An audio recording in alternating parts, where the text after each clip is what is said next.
Hello, Village. Today we have the pleasure of exploring Chanel's mothering journey. Now, Chanel is a mover, a doer, a shaker, a get things done type of person, a problem solver. And she employed all those skills when Aiden got his diagnosis. Then, as Aiden got older, she realized that he's about to be 8. And while the days were long, the years are short. And she made a commitment to put down some of the things and focus and be in the moment. After the intro, let's learn more about Chanel's mothering journey.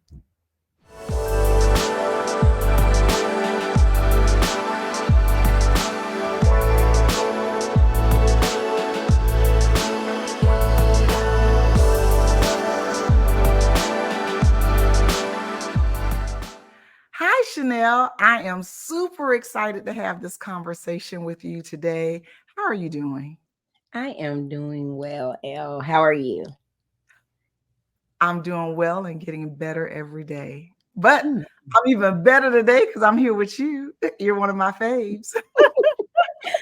You know I love me some Elle. Oh, my Exactly. self-proclaimed mentor. Well, your self proclaimed mentor is going to learn from you today. I want to know and understand your story from your perspective. So, walk us through your journey. Ooh, well, um, after about dealing with infertility for about 4 years, we were able to conceive via IVF. And you can imagine we were ecstatic. So we found out July 5th of 2015 that we were expecting. And March 6th, here comes Aiden. And it was, blissful. Like we had some struggles within the pregnancy, but it was blissful. And maybe around 9 or 10 months, we noticed that Aiden had like this like little, we thought it was like a tick or something. Like he would just like kind of twitch. And Wow. we it was like every now and then. It wasn't happening frequently, but after he turned 1, we started to see it a little more often. Mhm. And then when we relocated to Georgia, we were seeing it a little more frequently. So we ended up telling his pediatrician, and we ended up in the neurologist, and we found out he was diagnosed with epilepsy.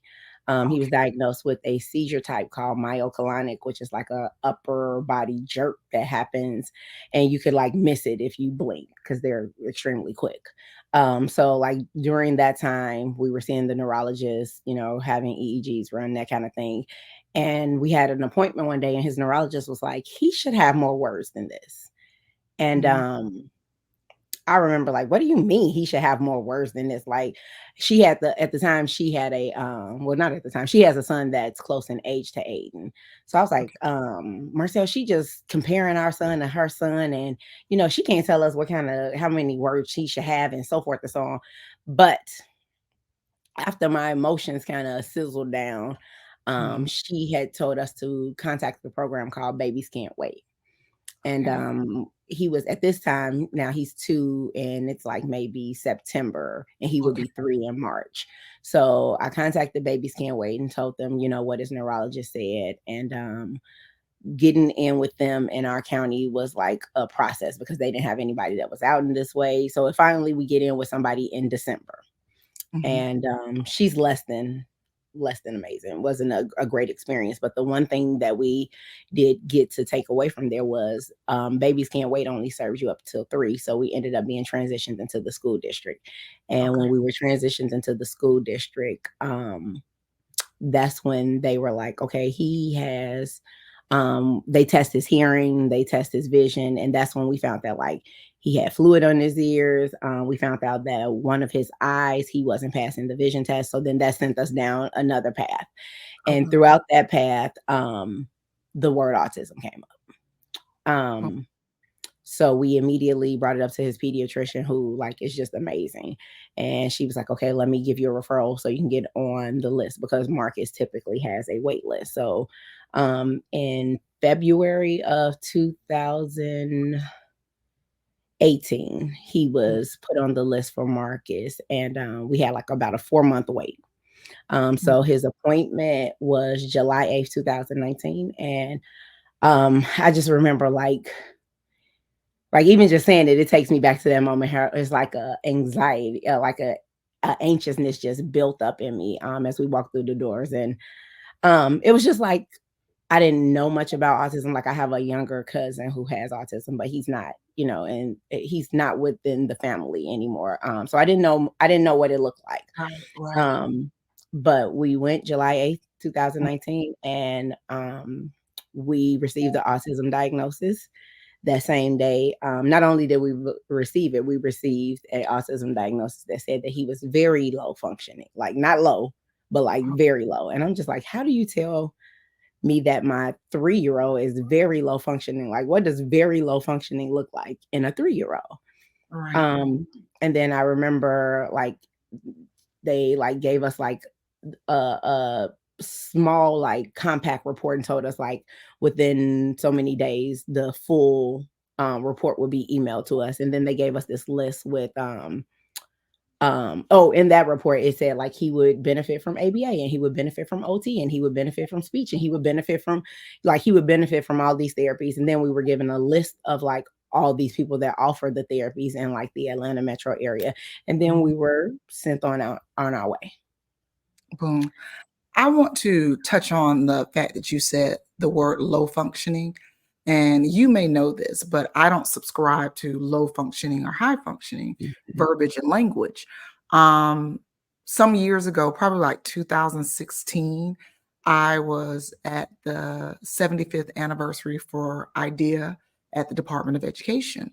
So they had parents of children with disabilities from all over. They had individuals with disabilities who were speaking there, and I was having a conversation with another mother, and her son has Down syndrome.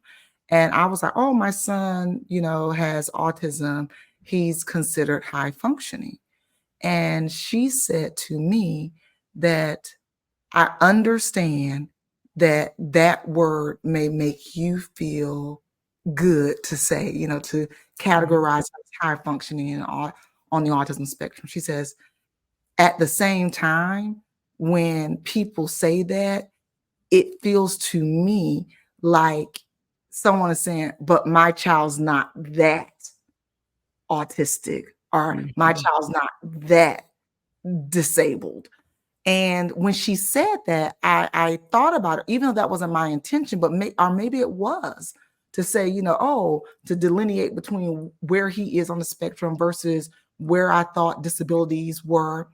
But when she said that, I was like, never will I ever say a word from my mouth that will be a stray bullet for another mom. So Right. I've completely extinguished low functioning and high functioning from my vocabulary.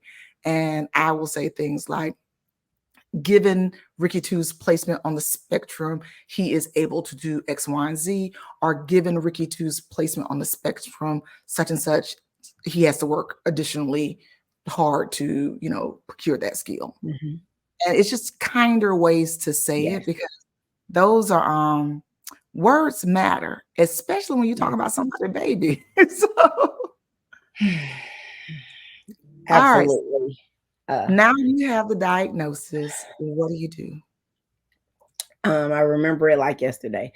We get in the car now. It's me, Marcel, Aiden, and Addie for this visit because at this point we traveling as tribes, as our full tribe, shall I say? And I remember we got in the car and we sent a group text to like our immediate family.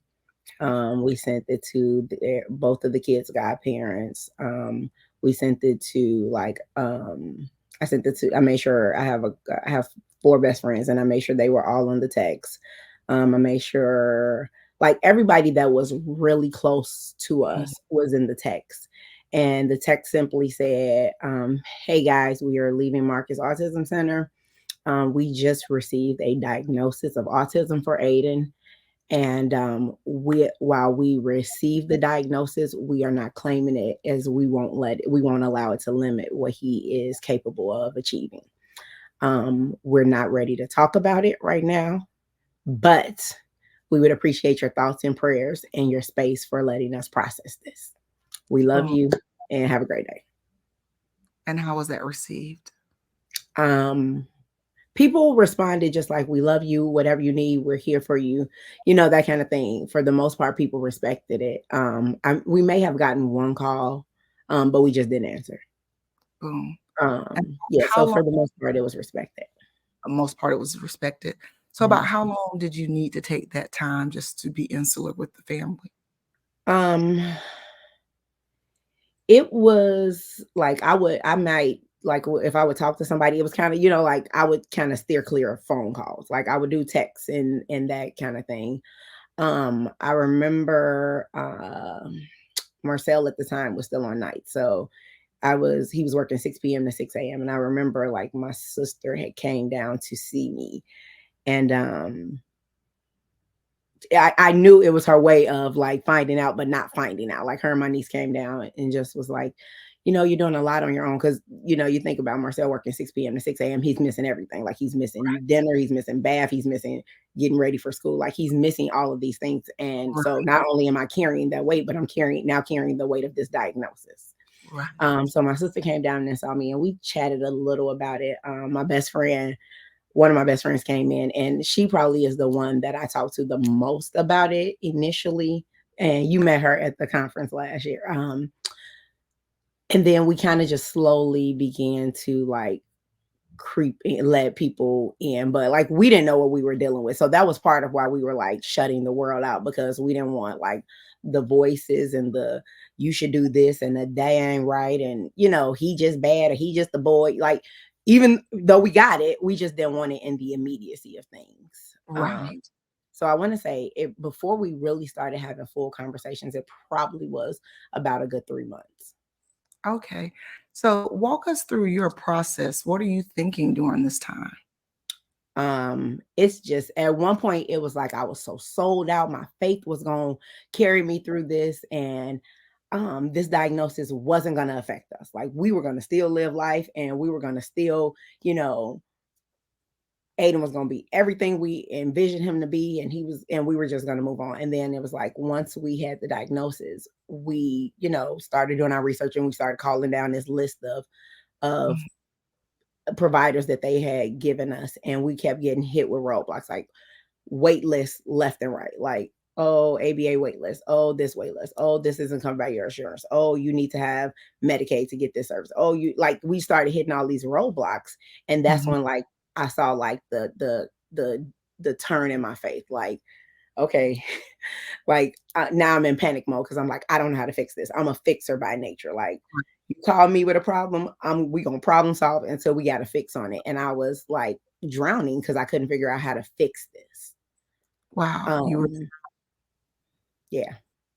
I could understand that feeling. Now, you didn't stay in that space long because you moved very quickly into advocacy. Talk to us about some of the advocacy work that you're doing.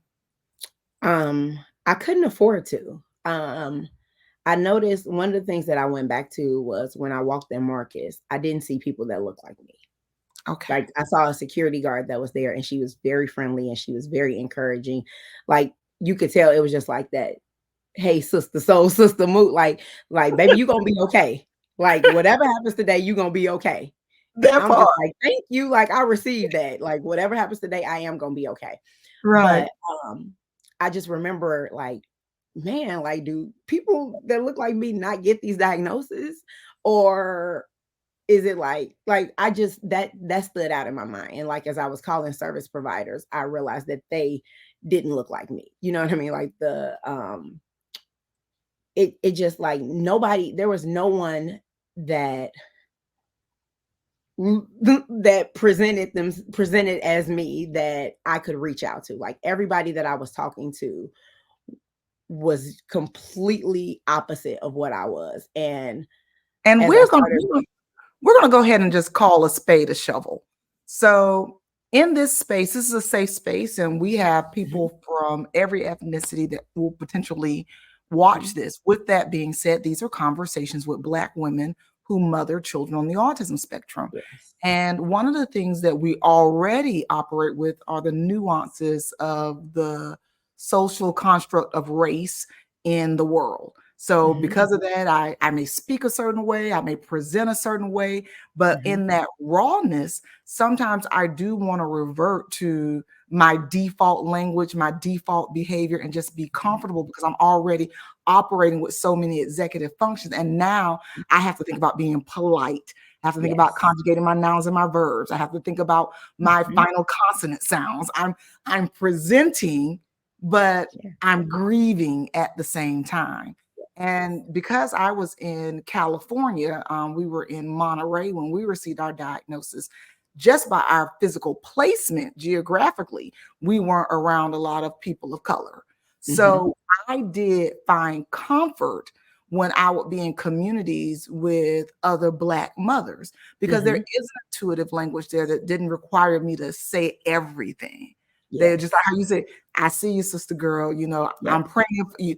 It's just Yep. an intuitive language. And that's one of the reasons why I wanted to have these podcasts because the intersectionality of, race, privilege, disabilities, it's real. It's Yes. real. Access to resources are different based on, who you surround yourself with and what information they have. So we really are here to have a conversation so that we can open up the curtains and we can allow Black women to have access to information very easily on YouTube where they can go and say, oh my goodness, there's someone who looks like me who's experiencing this and she was able to navigate it. Just like kids say, if you can see it, you can be it. Yes. Thing you Yes. want to see a Black mother thriving while Yes. having an autism journey. You need to see it. You are that person. So I completely understand. And because this is a safe space, if you want to, you can guard your words, but you don't have to here. Amen. Well, yeah, so I was the only Black mother that was there, right? There were other I was the only Black father in the building, right? Like that was it. We were the only ones there. And as we like started to like research in our area, like first of all, there was nothing. We're in a west suburb of Atlanta, Mhm. and there was nothing available to us out here. Like Mm. nothing. Like absolutely nothing. Like everything we were looking for was like in Atlanta or in like the more wealthier areas of, Mhm. the Atlanta metro area. So at the time they were building a what is the name? Hope Bridge, a Okay. ABA therapy center. So they were building a Hope Bridge out here. And I remember like driving by there just waiting to see somebody because there was no number. And like I saw somebody in there one day and I just like got out the car and jumped on the door and I was like, we're looking for ABA and da da da and yada yada yada. And the lady was like, we're not open. Yeah, we're gonna be opening in, whatever, and I can take your information. So at this point in time, my husband's in law enforcement, and I was like, you know what? I got to use my resources. So then I was like, I need you to go by there, and I need you to go by in uniform. And so he went by there, and of course, now you got law enforcement in your building, and people are, like not that they were rude to me, but he was able to Right. get way more information. By this, he had a GM who was going to be opening the facility, and he had got a personal cell phone number, and like he had all of these things. But even with that information, like we had reached out to her, she was going to get back to us and all of that. We were still waitlisted with everything. So I Right. was just like, this is crazy. So we just started putting our name on everybody's wait list. So we eventually get a call. Now, mind you, during the diagnosis, right? I had accepted a job offer. Mhm. Um, right before Aiden's diagnosis, I had accepted a job offer. But I had to pass the GACE to start the job because I was going to be teaching, but I was going to be teaching in a new um uh I can't even think of I was going to be teaching math and I had not taught math before. So I had to pass the GACE. So Aiden was diagnosed July 9th. I took the GACE July 13th and failed. um, and then, so now I'm Yeah. like, oh my God, my baby got autism and I'm about to lose my new job. So I'm in like panic mode. So I don't really Right. have time to talk to people about how I'm dealing with autism because I need a job and my baby needs services. So I eventually just started calling people, like any number I could find. I was calling like, hey, we need OT, we need ABA, we need PT, we need all of this. And eventually we get a call back and Okay. it's in home therapy. And we're like, okay, great. This is amazing. It's going to be in home therapy. We're going to be all right. Because in my mind, therapy was going to fix everything. Because again, nobody had given me any resources but this list. Right. So, as the therapist came in and started talking, the BCBA came in and started talking to me about what therapy looked like and was getting to Yeah. know us and getting to know Aiden. Um, that's when I was like, I gotta go back to the internet. I gotta read more. Because I didn't like reading because I didn't like what I was reading. So I was just more so like, I would just rather be ignorant to this until I, get with the appropriate professional. So once she started talking, I went back to the internet and I was able to do a little more research without taking everything that I saw, in such a literal sense. And like, this is going to be Aiden's path. Exactly. So from there, we started the in-home therapy, and the first therapist was horrible. She wasn't a horrible person. It just wasn't a pairing process. And I like, even in that, I didn't realize what pairing meant in the capacity. I'm like, she an adult, he's a child, they gonna work together. Like, you don't have a choice in it. And Aiden was like, not Uh-uh. I. I'm not gonna work with her. And like, this little girl, just bless her heart, like she just like would sit there and Aiden would run rabbits around her. And I'm just like sitting there watching it on the camera and he's just like running rabbits around her. So, I called BCBA like, yeah, this isn't gonna work. You're gonna have to send somebody else. So we send somebody else. And that one kind of worked out pretty well. But she ended up going back to pursue her BCBA. So we lost her. Um, Mhm. I was crushed because I was Mm. like, I knew what pairing looked like. So I'm like, we're about to get somebody else. And like, when the Bible says that God will use all things for your good, like, this lady leaving was the best thing to happen because the therapist that came in thereafter became family. Like, Right. we ended up with a black woman as a therapist, younger lady, but she just knew how to handle my baby. You know what I mean? It was no like kid gloves. It was like she knew when to like go high and when to go low when it came to That Aiden part. Brown. And you have to know that with my baby. Like, because he gonna push the limits. And like, Right. even to this day, like if he cutting up, I could just be like, maybe I need the contact. And he'd be like, okay, wait, mom. Let's wait. I apologize. Like, well, I'm gonna get it together because like, but it was getting there was horrible. Like, in all of that, like, I kind of fast forwarded, but in all of that, like, COVID hit.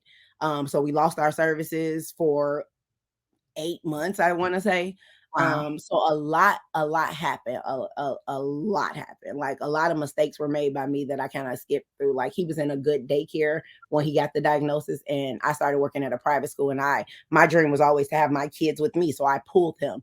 So like, we saw regression happen during Mm. that point, and at that time, he hadn't had his diagnosis yet. So once he got his diagnosis and I started researching, I learned that, changing their environment suddenly can bring about regression. So it was like I was grieving what I thought my baby could be, but I was also like guilty because I'm like, did I cause this? Because in my mind, I could have caused this by this move, not realizing that like you couldn't cause it. Like, this could just Right. be a side effect of him having that change suddenly. Exactly.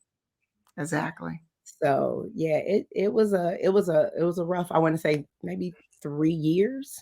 Right. I did something similar. And that's one of the things why I tell parents all the time if you a lot of times people look for names and they look for fancy stuff. Mhm. You want a place that just love your baby. Just Yes, love your and they baby. did. They And Ricky too was in a daycare, a preschool that really, really, really loved him. And I decided after he got his diagnosis that he needed to go to, something that had people with master's degrees and mm, this, this, the other. And we experienced some regression. yeah, And now, until he started going to FAMU for band camp, I had not experienced any. organization accepting my child the way that first preschool did. Yeah. And that's just something from there I learned. And I've been trying to get back to that loving feeling. We've had wonderful service providers, but it's just something different when they love my baby. You just know it when somebody Mhm. loves your Yes. child. You Yes. know, and that whole staff at Teddy Bear Preschool in Monterey, California, they loved my baby. Ooh, they love that child. That's how Sheltering Arms was. I mean, came to his birthday parties and everything. Like even Mhm. after we left, they still, carried on. We just kind of like when everything started hitting, we kind of just lost touch with people.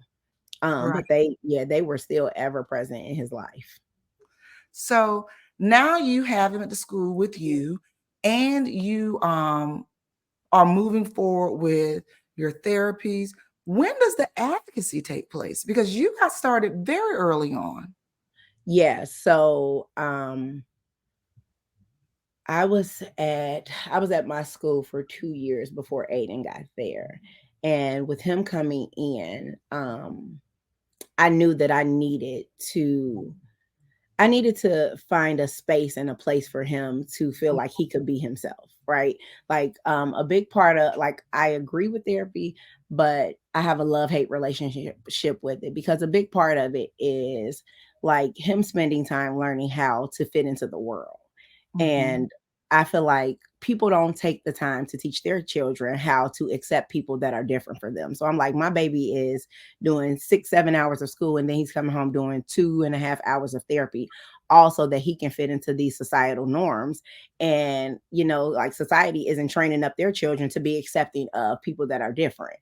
Right. So I was like, for that first year that he was there, I went to my admin and I was just like, I really want to do at the time I had wrote a children's book in the midst of this. I wrote a children's book called Oh, I Amazing just Age. wrote a book while navigating. Well, that was a mission from God. That's a whole nother podcast. But um I wrote this book called Amazing Aiden, and I was like, I want to do an Amazing Aiden Day of Autism, right? And I Mhm. was like,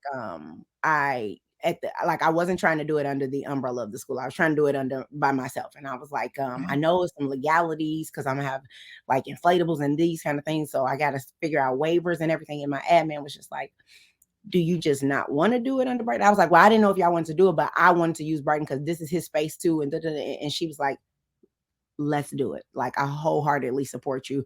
Like, let's do it. So here comes this birth of this event called Amazing Aiden Day of Awesome. Day of Awesome. That's what it was. It wasn't Day of Autism. It was Day of Awesome. But it was spelled with the AU from autism. And then um like I'm I'm just being transparent with who I am. God was just like, you don't want people to feel like this is all about Aiden, right? Right. You want it to be an environment that's inclusive to everyone, kids that are like Aiden, regardless of where they fall on the spectrum. So Mhm. then there went the day of Amazing Aiden, Day of Awesome, right? And then at the time, the ratio for kids being diagnosed with autism was 1 in 54 when Aiden was diagnosed. And then a year later, it was 1 in 44. So the event that year was themed 1 in 44. Mhm. And it was just to highlight how the numbers had changed drastically in such a short time. So literally I just hit the ground like knocking on doors, going in buildings like, hey, would you donate? Would you support? Would you give away gifts to a mom for self-care? Would you donate some food? Would you, just do something for us? And the first year it really was a success. Like I was nervous, I was scared. Like I had a couple of providers there. I had um we had like fun things for them to do, like inflatables and arts and crafts and things of that nature. We had sponsored all of the food. We had giveaways with like sensory toys, and I gave everybody a copy of the Amazing Aiden book. So that was our first year, and it was phenomenal, right? Like we had this free event for the community. The whole goal behind it was I didn't want anybody in there masking any behaviors. Like if your stemming meant you were flapping or humming or screaming or whatever, I just wanted you to be free to be who you are in this environment and not have to worry about being judged. Like Right. the neurotypical people can come on in and support, but like It's this is not the environment for babies like mine. that part. So it was amazing. Like we had tons of parents and students that came out and volunteered. So my goal was like to have it where it was like a 1-on-1 ratio where a student would be able to assist the child in the environment. So the parents were there, but I Right. didn't want them to have to carry the burden, not the burden, or carry the weight of Mhm. having to, like, let me stuff this craft together. If you want to just sit back and scroll on your phone and look at social media, or if you want to walk around and get you something, I wanted you to know that there were people that were background checked and vetted and all of that great stuff to be there to support your child during that time. So that I was love year 1, and now and we're at year 3. and I got to attend year 2. Yes. And to your point, what I noticed is that when I had my presentation, that the parents were able to be in there without their children, and the children were well accompanied. And it's I don't know if people really understand the importance of respite Yes. for parents of children on the autism spectrum. Mhm. You need a chance to just breathe and still know your baby's okay. Because the thing Yeah. about it, if your baby's not okay, you can't breathe anyway. Yeah. Because you're white knuckling and you're holding it all together. You're holding your breath. And what I loved about what I witnessed was that you created this space where the kids were almost not even concerned with where their parents were. I saw a couple of people peek in, but for the most part, every child was so well engaged. And please understand, our children are particular about the Yes. people that they enjoy. So Yes. for you to have found people that our children were comfortable being with while their caregivers were inside getting fed, my hat was completely off to you. And on top of that, it was a beautiful event and very well executed. I was extremely proud of you. Thank you. Thank You're you. most welcome. So now, on the outside looking in, you'll see someone who, a mother of 2, a wife, a teacher, writing books, doing events, and then you go home and then you have your quiet moments. What are those like? Um, it's funny that you say all of that, right? Because even in the midst of doing all of those things, I found myself in a space where I began to battle depression. Um, it was like even though I was doing all of those things, like nothing filled my cup.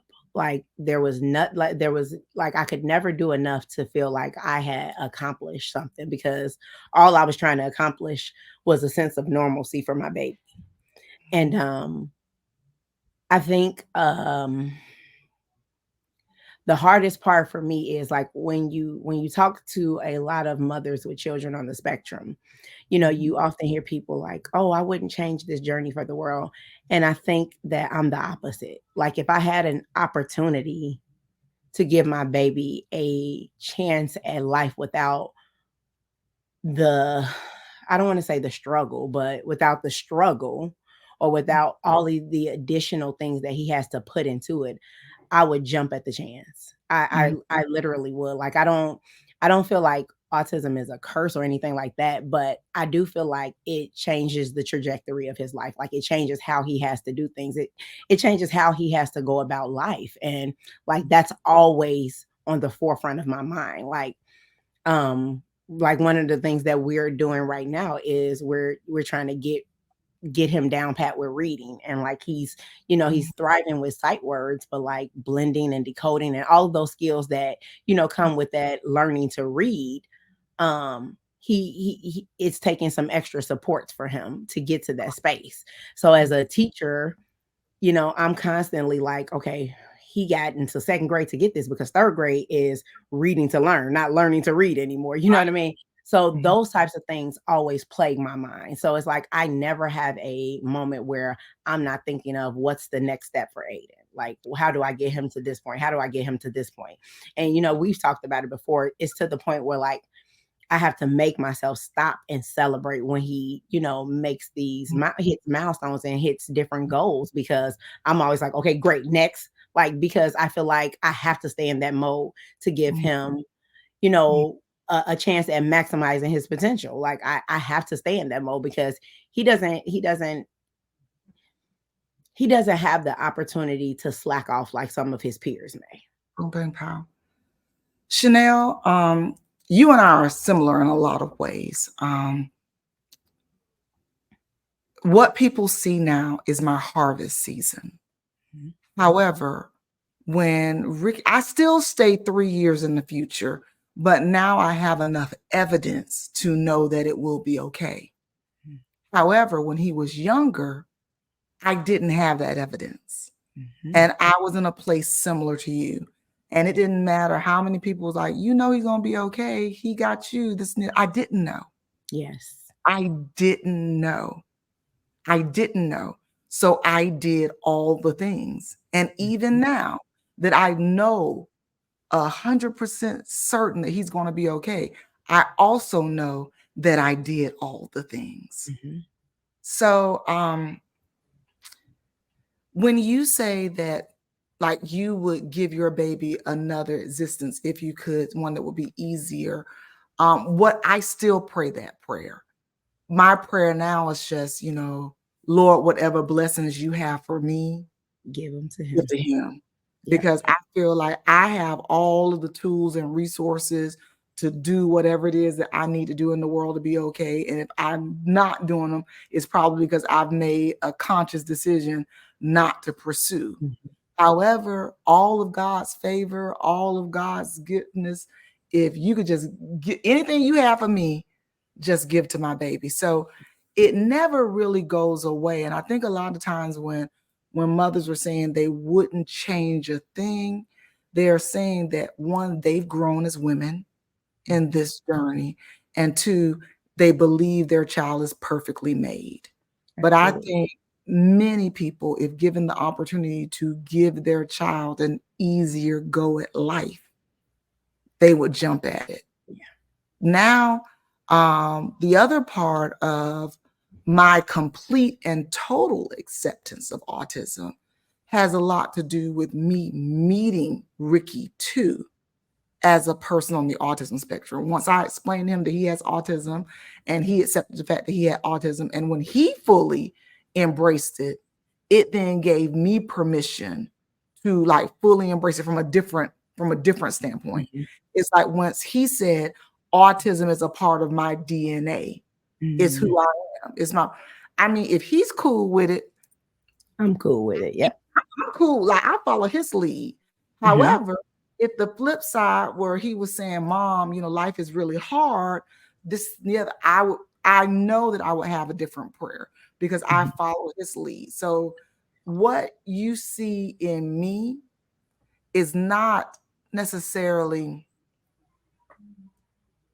it's acceptance of him as he accepts himself. Amen. So when Aiden tells you who he is, then you can go from there. But right now, while you're in this point, I see everything right with what you're doing. I'm like, my job was to worry about him. Mhm. He is the child that he is today because I worried about him. Because, like he says, I'm so extra. Because I'm so extra. Yeah, that's his new word. I don't know how I feel about that, but I am, but I don't need a child calling me that. But the fact that I was so extra because I was so scared. Yeah. I was so extra because I was so worried. In all honesty, if I had listened to people say, "Oh, he gonna be all right, he got you," and I had rested, he Mhm. might not be the person who he is today.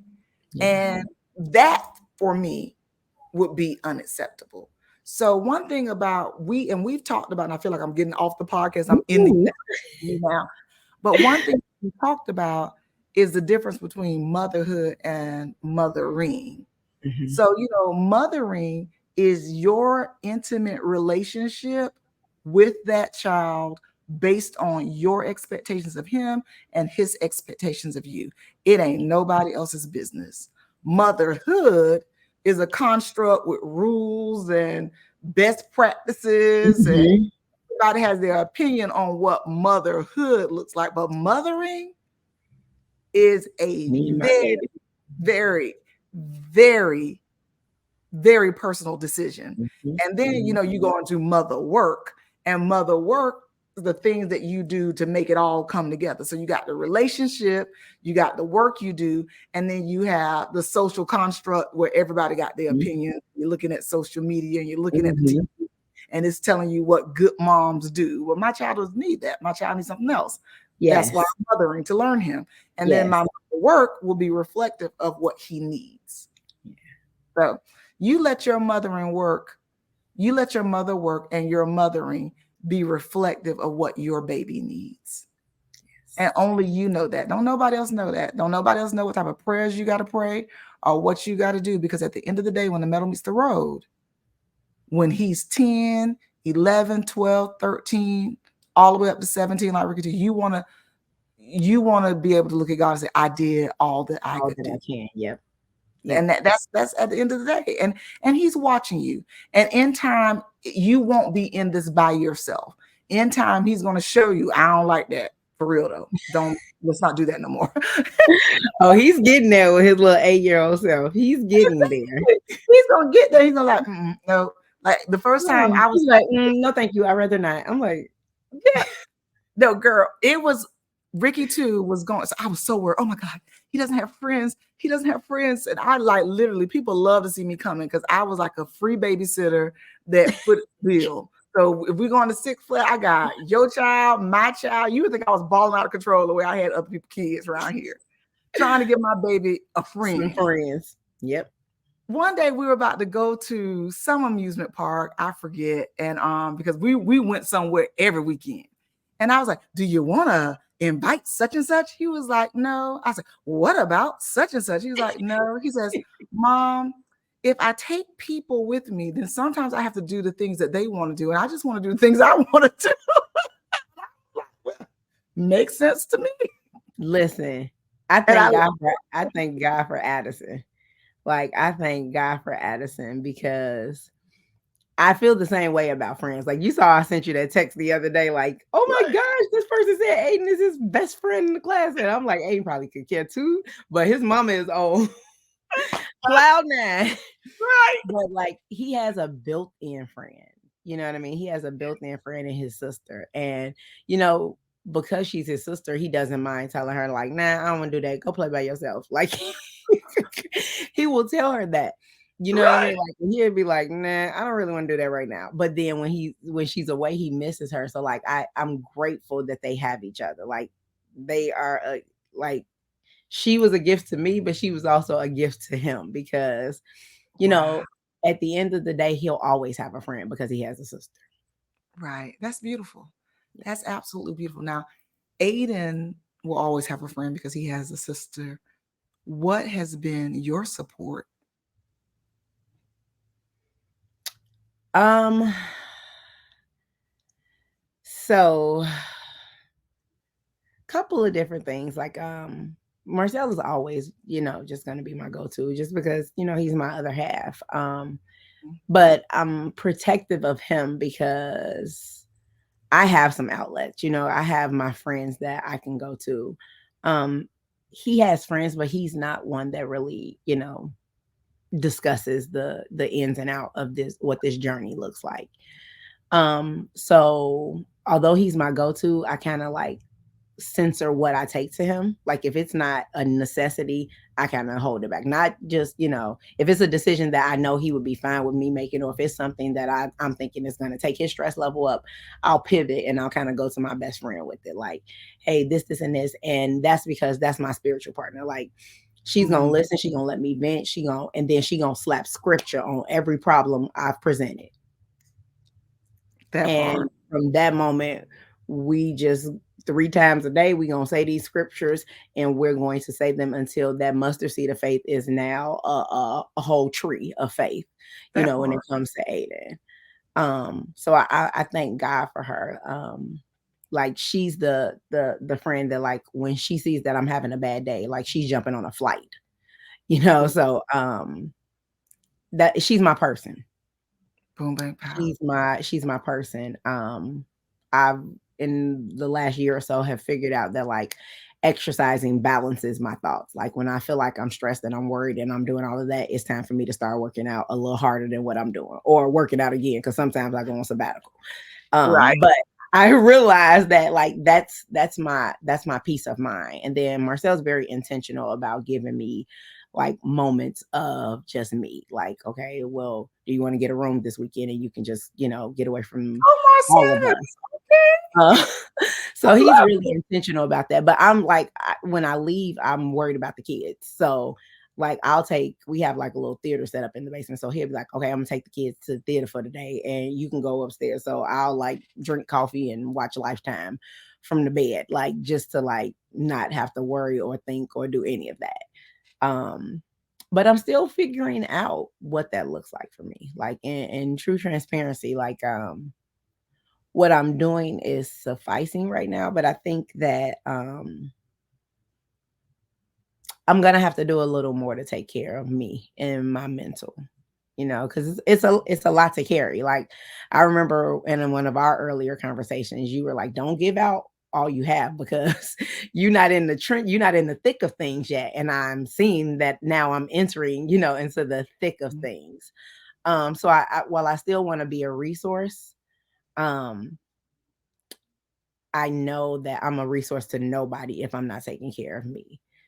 Boom, bang. So I'm just, trying to figure out what that looks like, trying to figure out because it's not a matter of making time, because I have an awesome village here with me. Right, My coworkers have turned into family. I have my mother-in-law who does so much. right, Um, but it's just trusting people. Like my mother-in-law is a hands down. She's a go-to. But like I mhm. have friends that are like, we'll keep the kids, and I'm just like, no.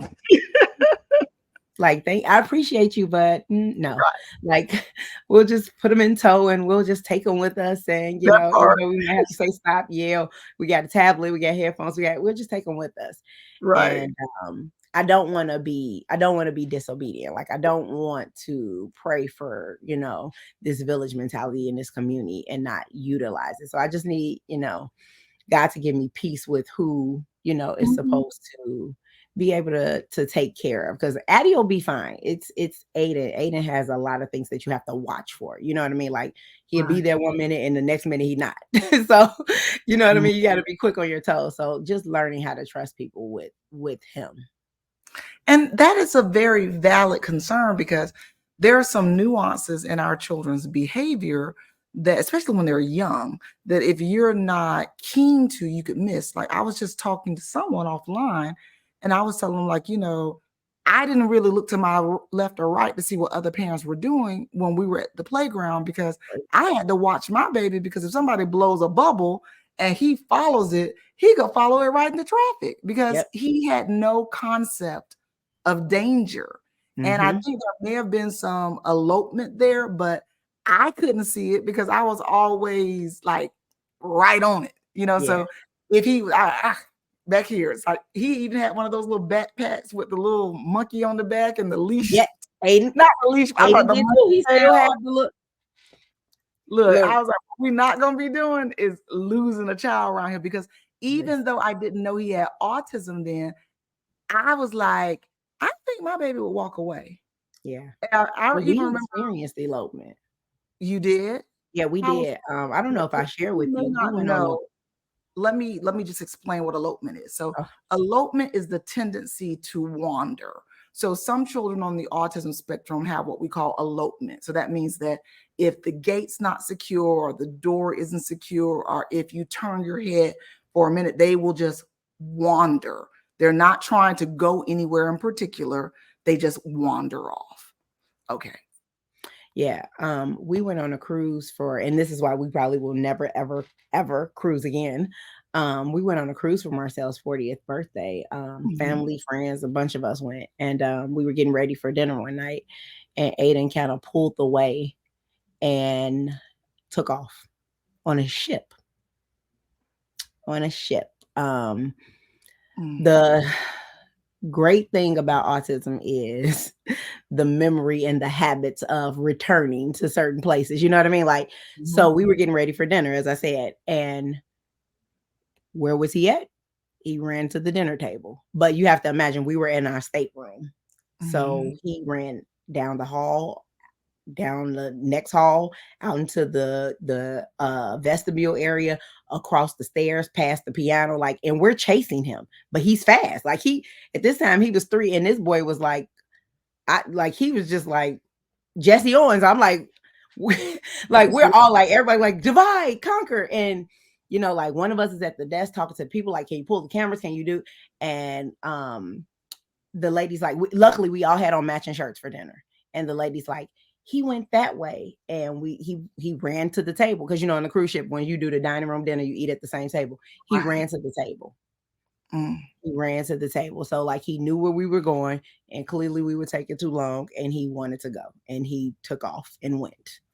mm. So I think we still had 3 more days to the cruise after that, and it was just like we were all done. Like we had to literally like center ourselves and be like, okay, we just gotta enjoy the rest of it. We just gotta, put the little handcuff. No, I think we bought the handcuffs after that. After that, Yeah, because we but have pictures on the cruise with the actual monkey tail. yeah, I don't like anytime you be like talking to Marcel, he'd be like, I don't want to hear it. Like, I don't want to hear it. Like, no, No, no, not going there, no. not doing that. We can go to New Zealand, but we're not going on a cruise. Do cruise anymore. Yeah. So It, Chanel, you have, even though you are still in the middle of your journey, you have nuggets of wisdom to offer others. But I want to hear about the nugget of wisdom that you would offer your younger self. So if you had an opportunity to go back in time and whisper in your ear at the beginning of your journey, what would you tell yourself? I think Aiden just turned 8 yesterday, and it was like one of the saddest days I've had this year. um, and I think I would tell myself to enjoy who he is in the Mhm. moment. Like, don't don't be so focused on finding like having to find everything that he needs. Like you Mhm. can, you do your research, but take time and like spend it with him and understand who he is and appreciate his quirks and his differences instead of like just being go go go go go go go, because I think like when I look back, like I definitely spend time with my baby, um but there are moments that I miss because I'm like, we got to do this, we got to do this, I got to go here, I got to go there, and I'm like, I looked up and my baby was 8. Wow. He was diagnosed at 3, and I looked up and now my baby is 8, and he's made huge, tremendous growth. And like yesterday was that moment of realization, like you can look for these things and you can try and figure out how to, get him what he needs. But at the end of the day, like don't miss out on a moment trying to fix everything that's going on, like trying to fix the reading problem or trying to fix the speech problem, or like take that time and be present, and sit at the table and build a Lego ship with them, or just run around the yard like y'all used to do. Like don't get away from that, being so busy trying to make sure that he has all of these services in place, um because I operate from a place of faith, right? And if I'm trusting God with him, I really got to learn how to take my hands off of it. Right. And I that's one thing that I'm constantly reminding myself, that God doesn't need my help. Like you be present with the gift that he gave you and trust him to do Mhm. what he said he was gonna do. Like he's giving me visions of like Aiden in the neighborhood playing with his friends. And like the enemy will have me questioning, like, did God give me that vision or did I just see that? And I'm like, Right. if I seen it, God gave it to me. Like this, I'm not psychic. Like the only way for me to see it is because God gave it to me. So I try and remind myself to rest in those moments. And that's what I would tell myself 4 years ago when we got this diagnosis. Like, don't forget who he is. Like he's on loan to you. He's God's. He's made in his image and his sight and his likeness. And at the end of every day, God takes care of his own. So just being at a place of peace with that, You know what I mean? I battle with it because I'm always like, well, yeah, you have faith, but faith without work is dead. You know what I mean? Like, My but go-to. yeah, right. So, but I have to understand that it's not all work. It's not all Mhm, work. Like work mhm, is, applying scripture. Work is, being hands on with him and just enjoying this ride. Like I prayed for him. I fasted for him.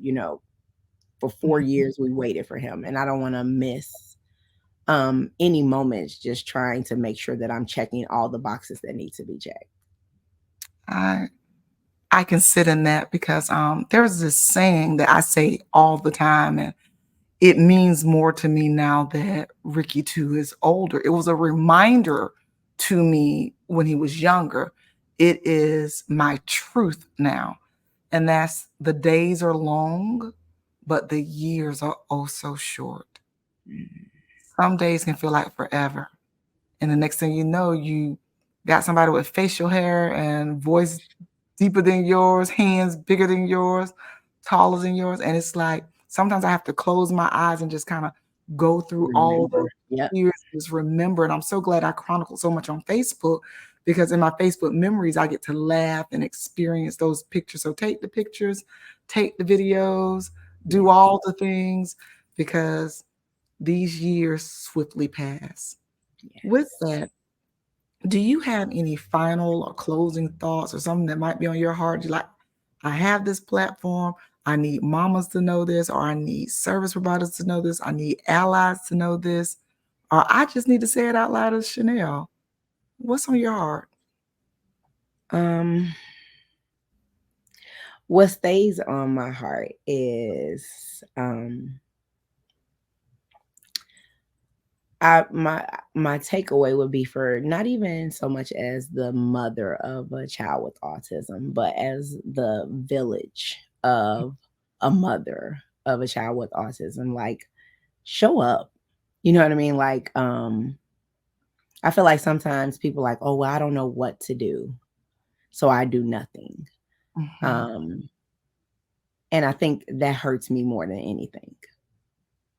Like send a text or just say, hey, I'm just checking on you, or just say you were in my thoughts, or you need anything, you know what I mean? Like, I think that I oftentimes, and my husband is always just like, well, that's you, Chanel, and I remind myself, but like I think about like how I was to people with kids, and I think about like how I miss that from people. Like it's Mhm. almost like I'm ostracized. And I don't think it's intentional. I just think that people don't know what to do. So, like I said, they do nothing, or they don't know what to say, so they say nothing, Right, and it leaves you feeling like you're on like Gilligan's Island by yourself. right, Um, so I think that like would be my biggest takeaway. Like if you have a friend or a family member that is parenting a child on the spectrum, like make sure that they feel included. Make sure they feel loved and they know that you're there to support them. Like even if they just, need somebody to, I don't know, just sit on the phone, listen and breathe. But like just be there. Cause I feel like I've I've built up a village here, but I feel like I sort of kind of lost my village that I had had for so many years. right. When you say that, it makes me think of the title of our podcast. Originally, when I was thinking you are not alone, I was thinking so that other mothers can know that there are other mothers like them out there. Mhm. But when I just heard you speak, I realized that you are not alone is a greater call to action. It's don't leave us out here by ourselves. Yes. We still need our friends. We still Yes. need our girls. This is different, and we understand that maybe our lives are going in different directions based on our kids' interests, but make space for me, because Yes. I'm still the same inside. Mm, I thought I was gonna make it. Yeah, absolutely. Makes Absolutely. us. Boom, bang. With that, Chanel, I have thoroughly enjoyed talking to you. You are always such a light. You you remind me of like a younger version of me, in the mothering journey. And it's one of those things that you keep doing you. Absolutely. You are not going to be the same mom you are today, a year from now, 2 years from now, or 3 years from now. When you know more, you're going to do things differently. As you learn better strategies, you're going to employ them. And then some of the weight that you have on you right now is because you're thinking for two people. And there's going to come a time when Aiden's going to alleviate some of that by telling you what he's thinking. Right now, you're trying to get it all right. You're trying to guess. You're trying to. I've got to set him up for this. I got it. And he's going to say, well, we could do this, but not this. And like you said, he's emerging now as an 8-year-old. But it will, with what you are doing with Aiden and the progress that I've seen, there's going to come a time when he's going to be like, Mama, you extra.